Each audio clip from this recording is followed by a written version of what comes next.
यंदा श्रावण महिन्यातील शेवटच्या दिवशी म्हणजेच 19 ऑगस्ट रोजी भावा बहिणीच्या अतूट नात्याचा म्हणजेच रक्षाबंधनाचा दिवस साजरा केला जाणार आहे.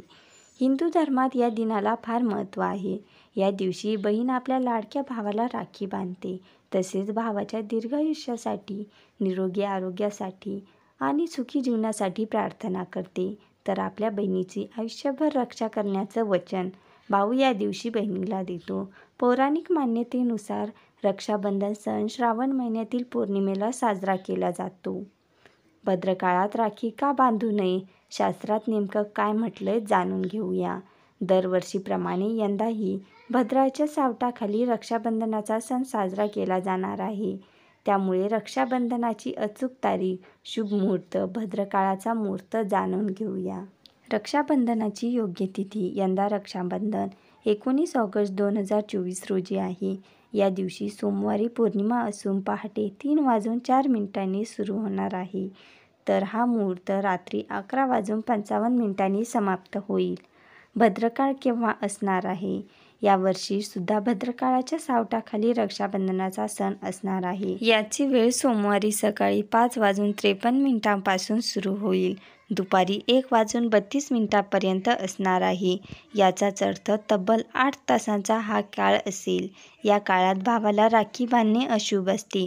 त्यामुळे भद्रकाळात चुकूनही राखी बांधू नका.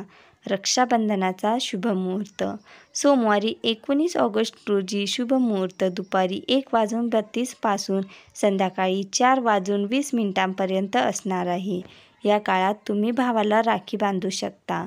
भद्रकाळात राखी का बांधू नये? पौराणिक मान्यतेनुसार भद्रा भगवान सूर्य आणि त्याची पत्नी छाया यांची कन्या आहे. तसेच शनिदेवाची बहीण आहे. मान्यतेनुसार भद्रामध्ये राखी न बांधण्यामागे एक आख्यायिका आहे. त्यानुसार लंकेचा राजा रावणाला भद्रकाळात त्याच्या बहिणीने राखी बांधली होती. भद्रकाळामध्ये राखी बांधल्यामुळे रावणाचा नाश झाल्याचे सांगितले आहे. अशा स्थितीत या श्रद्धेचा आधारे जेव्हा जेव्हा भद्रकाळ लागतो तेव्हा बहिणी आपल्या भावाच्या मनगटावर राखी बांधत नाहीत. तो काळ लोटल्यानंतर राखी बांधता येते. दुसऱ्या मान्यतेनुसार भद्रा ही शनिदेवाची बहीण आहे.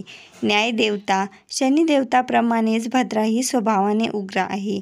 असे म्हटले जाते की भद्राला ब्रह्मदेवाने शाप दिला होता की जो कोणी भद्रकाळात कोणतेही शुभ कार्य केले त्यात त्याचा यश मिळणार नाही. भद्राशिवाय राहुकालामध्ये कोणतेही शुभ कार्य करणे निषिद्ध मानले जाते. रक्षाबंधनाचा सण भद्रकाळ वगळता शुभ काळात साजरा करावा असे शास्त्रात सांगितले जाते. आपणा सर्वांना रक्षाबंधनाच्या खूप खूप शुभेच्छा.